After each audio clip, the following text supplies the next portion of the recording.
আউযুবিল্লাহি মিনাশ শাইতানির রাজিম বিসমিল্লাহির রহমানির রহিম। সম্মানিত দর্শক শ্রোতা, আসসালামু আলাইকুম।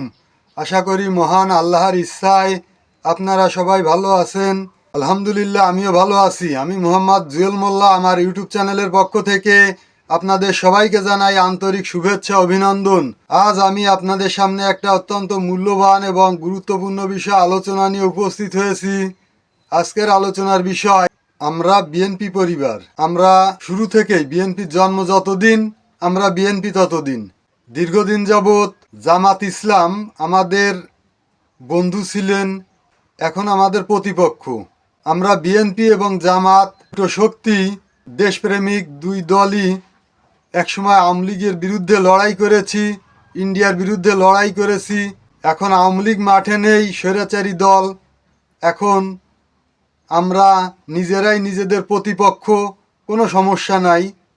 আমরাও ভোটে প্রতিযোগিতা করব, তারাও প্রতিযোগিতা করবে।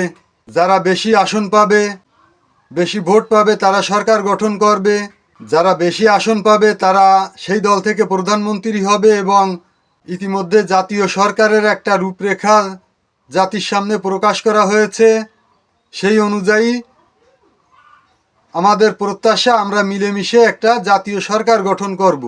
কিন্তু বর্তমান সময়ে দেখা যাচ্ছে বিভিন্ন জায়গায় বিএনপি আর জামাতের মধ্যে সংঘর্ষ হচ্ছে, রক্তক্ষয়ী সংঘর্ষ হচ্ছে, একে অপরের দিকে কাদা ছুটছে। এটাকে আমরা ভালো চোখে দেখছি না। অর্থাৎ আমরা যারা দেশপ্রেমিক জনগণ, আমরা এটাকে ভালো চোখে দেখছি না। বিএনপি এবং জামাত একে অপরের প্রতি কাদা ছোড়াছুড়ি করছে।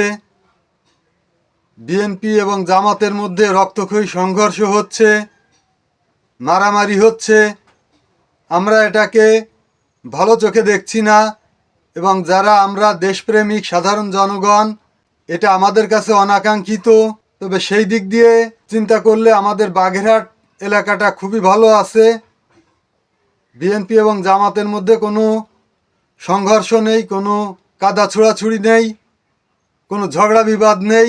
যার যার প্রচারণা সেই করছে, কেউ কাউকে বাধা দিচ্ছে না। আলহামদুলিল্লাহ, সেই দিক দিয়ে আমরা অনেক ভালো আছি। সারা বাংলাদেশের পরিবেশটা যদি এমন হতো তাহলে আমাদের কাছে খুবই ভালো লাগতো এবং আমরা খুশি হতাম। যখনই বিএনপি এবং জামাতের মধ্যে সংঘর্ষ হবে, কাদা ছোড়াছুড়ি হবে, ঠিক তখনই ওই পরাজিত শক্তি, ইন্ডিয়ান এজেন্ট, এরা আবারও রাজনীতির মাঠে সক্রিয় হওয়ার চেষ্টা করবে। তারা যেন সেই সুযোগ না পায়, এজন্য সব দল এবং সমস্ত শ্রেণীর জনগণকে সচেতন থাকতে হবে যে এই ইন্ডিয়ান শক্তি যেন আর কোনো দিন মাথা জাগাতে না পারে।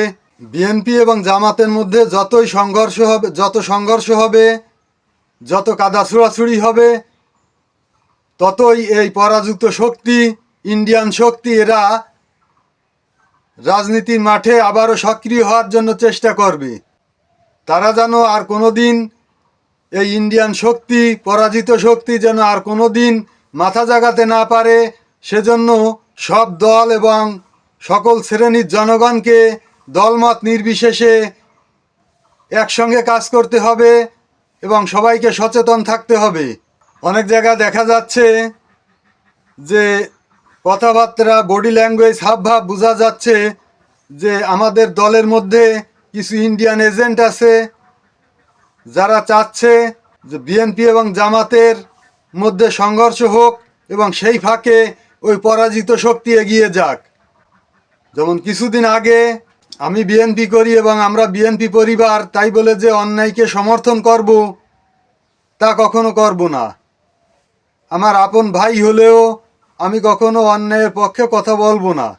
কয়েকদিন আগে দেখলাম বিএনপির এক নেতা বলছে যে জামাতের যে মহিলা কর্মীরা মানে ওয়ার্ক করতে নামে ফিল্ডে যায়, এদেরকে নিয়ে অনেক কুরুচিপূর্ণ মন্তব্য করছে, এদের জামা পায়জামা খুলে ফেলার কথা বলছে। তার এই ধরনের বক্তব্যকে ধিক্কার জানাই এবং চিন্তা করি যে এই অসভ্য বেয়াদব এ জনগণের সামনে এই ধরনের বক্তব্য দিয়ে বাড়ি ফিরল কি করে? জনগণ একে কেন পাড়ায় মারল না? এইটাই আমার অভিযোগ। আবার অনেক জায়গায় শোনা যাচ্ছে, যদিও এরকম কোনো ভিডিও ফুটেজ নাই, আমার কাছে প্রমাণ নাই, তবে শোনা যাচ্ছে জামাতের লোকেরা নাকি বলছে তারা নাকি জান্নাতের টিকিট বিক্রি করছে, তারা নাকি বলছে যে দাড়িপাল্লায় ভোট দিলে জান্নাত নিশ্চিত।